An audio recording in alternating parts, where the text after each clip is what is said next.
Assalamualaikum warahmatullahi wabarakatuh. Nama saya Furkan dengan NIM 19070303057. Di sini saya memenuhi tugas UTS MK Pengelolaan Sumber Daya Pesisir. Nah, ada 5 pertanyaan atau soal. Yang pertama itu jelaskan komponen-komponen yang perlu diperhatikan agar sebuah data dapat dikatakan baik. Yang pertama itu syarat data dapat dikatakan baik jika memenuhi syarat-syarat sebagai berikut, yaitu objektif, artinya sesuai dengan keadaan yang sebenarnya yang terjadi di tempat. Dan yang kedua itu representatif, artinya mewakili persoalan yang ada sesuatu yang lebih luas pada area yang ditentukan. Yang ketiga itu mempunyai tingkat kesalahan baku yang kecil atau upload data harus masih baru atau tidak kadaluarsa. Nah, relevan data yang dihasilkan harus ada hubungannya dengan persoalan yang akan dipecahkan.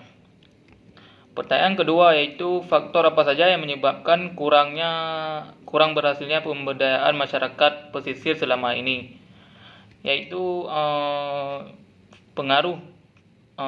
Ini umumnya disebabkan oleh faktor budaya seperti kurangnya kepedulian dan rendahnya etos kewirausahaan serta masih tingginya penggunaan alat tangkap ikan tidak ramah lingkungan.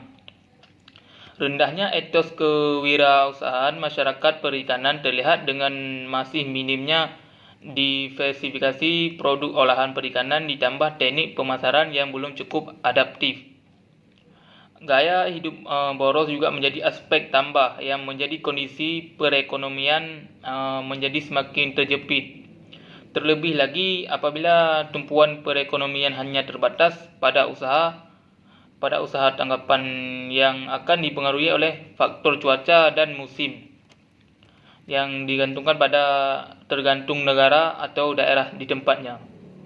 Yang ketiga itu faktor apa yang diperhatikan agar pemberdayaan masyarakat nelayan dapat menunjukkan hasil yang neat. Yang pertama itu faktor yang harus diperhatikan itu pemberdayaan. Sebaiknya diawali dengan proses observasi yang tidak hanya berbekal data analitik saja, melainkan juga dipadukan dengan kemampuan menghasilkan gambaran intuitif atau profil masyarakat yang diberdayakan.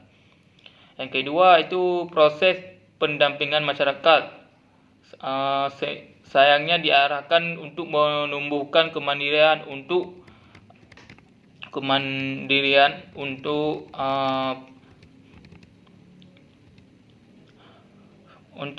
pihak pemberdayaan. Selain itu, strategi komunikasi dalam proses pemberdayaan seharusnya dilakukan dengan cara-cara yang persuasif.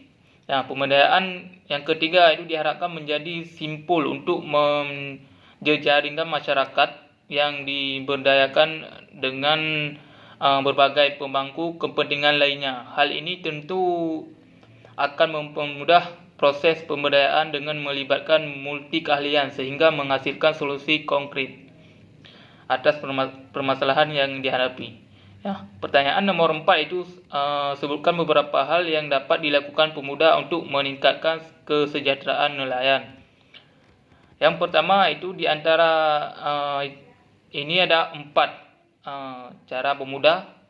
Yang pertama, pemuda sebagai penyampaian kebijakan pemerintah kepada masyarakat nelayan. Sosialisasi program pemerintah terkadang tidak sampai kepada masyarakat nelayan, seperti sosialisasi penggunaan alat tangkap ikan, ramah lingkungan, pelarangan penangkapan ikan menggunakan bom, serta eksploitasi terhadap biota laut yang dilindungi. Peran kedua itu dalam mensejahterakan nelayan adalah dengan menjadi penyampaian aspirasi nelayan kepada pemerintah. Kesenjangan komunikasi yang terjadi antara nelayan dengan pemerintah sebagai pengambilan kebijakan telah menimbulkan berbagai persoalan. Peran ketiga dari pemuda itu dilakukan adalah dengan terus berinovasi dan berkreasi menciptakan produk baru bernilai ekonomis yang berasal dari laut.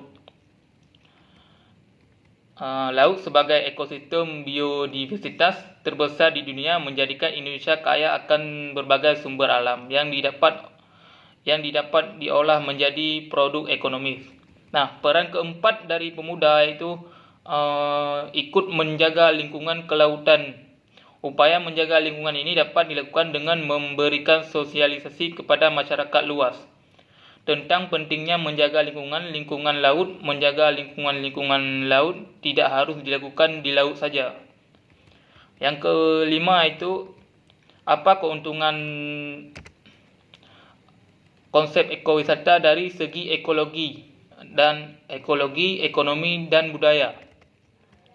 Ekowisata dari segi ekologi yaitu sebuah alternatif untuk mengembangkan suatu kawasan menjadi tujuan wisata yang tetap memperhatikan konservasi di lingkungan sekitarnya dengan menggunakan potensi sumber daya alam serta budaya masyarakat lokal, di mana pengembangan ekowisata tidak hanya ditujukan untuk menghasilkan keuntungan secara ekonomi saja, namun di sisi lain pengembangan juga harus memperhatikan kesejahteraan di lingkungan sekitarnya.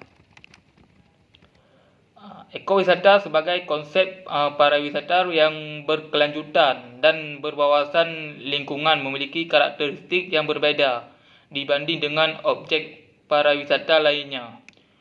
Wisata yang bertanggungjawab pada konservasi lingkungan yaitu wisata yang berperan dalam usaha-usaha pemberdayaan ekonomi masyarakat lokal dan wisata yang menghargai budaya lokal. Sekian, terima kasih.